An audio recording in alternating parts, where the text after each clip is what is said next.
வணக்கம். எப்படி இருக்கீங்க? நல்லா இருக்கீங்க? நல்லா இருக்கு. ஓகே. அதாவது நம்ம இன்டர்நேஷனல் யுனைடெட் கலாம் ஃபவுண்டேஷன், இந்த அப்துல் கலாம் ஃபவுண்டேஷன் சார்பா நம்ம டாக்டர் கலாம் அவருடைய கனவை வந்து நிறைவேற்றணும். அது not only for in India, all over world.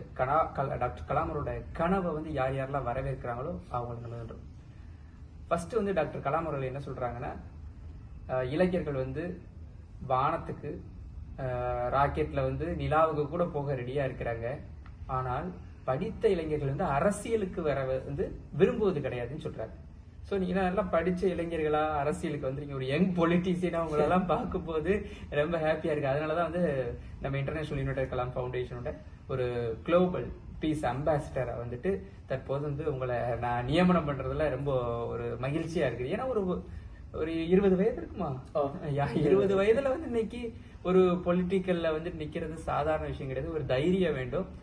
நாட்டை வந்து வளர்ச்சி பாதை கொண்டு செல்லக்கூடிய இளைஞர்கள் தான் இந்த வயசுல வருவாங்க.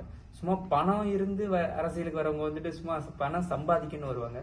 சோ டாக்டர் கலாம் அவருடைய கனவினை படித்தவங்களை அரசியலுக்கு அது வந்து நிறைவேற்றிக்கிறீங்கன்னும் போது ரொம்ப ஒரு ஹாப்பியான ஒரு மொமெண்டா இருக்கு, விஷயமா இருக்குது. எதனால உங்களுக்கு அரசியலுக்கு வரணும்னு தோணுச்சு பெருசா? நான் அரசியலுக்கு வரணுமென்ற எண்ணம் இளைஞர்களுக்கான நேர்வழி காட்டக்கூடியவராத்தான் நான் வர விரும்புறேன்.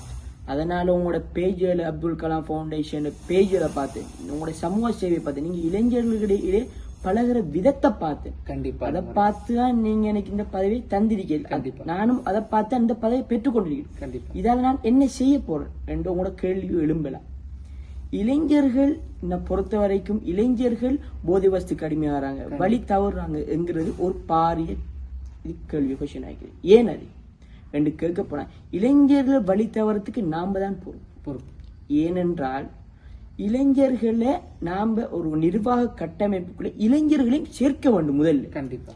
இப்ப பொதுவா உதாரணமா சொல்ல போனால் எனது வயது 20, உங்களோட வயது 25.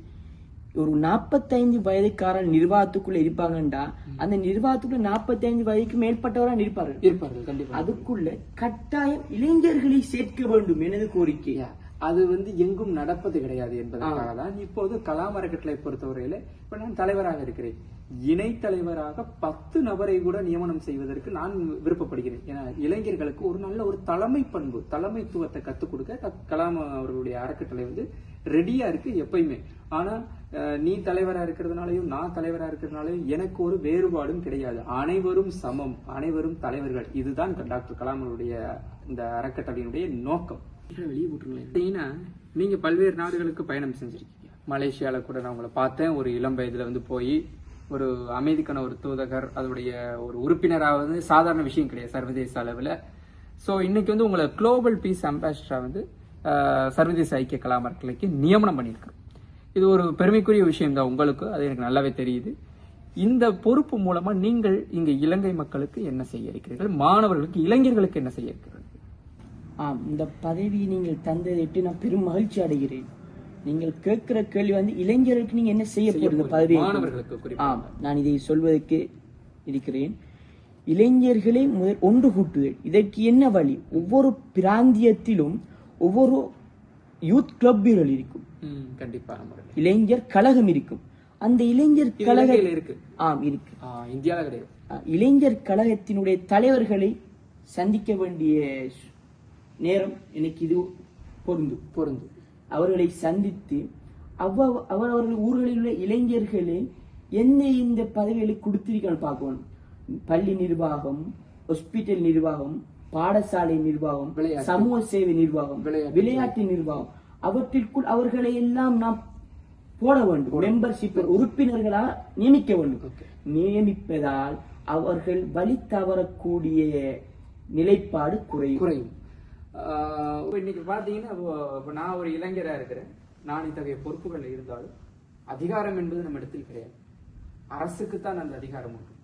அதனாலதான் நம்ம என்ன சொல்றோம்னா, இன்னைக்கு படித்த இளைஞர்கள் வந்து ஒரு அரசு துறையை அரசியலுக்கு வந்துதான் நடத்த முடியும்.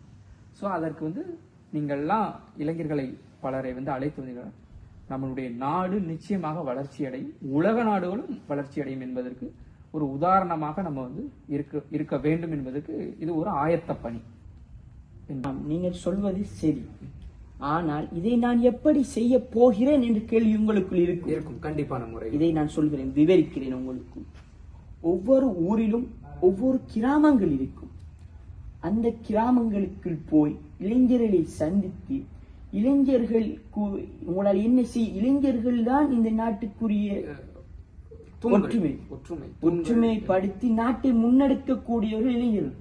ஆனால் இந்த இளைஞர்களுக்கு என்னென்ன செய்ய வேண்டுமோ அதை இந்த அப்துல் கலாம் அறக்கட்டளையின் பீஸ் அம்பாசடர் நான் என்னென்ன செய்யணும் அவ்வளவையும் செய்து தருவேன். கண்டிப்பா நம்ம ஒரு அமைதிக்கான தூதகராக இருக்கிறீங்க.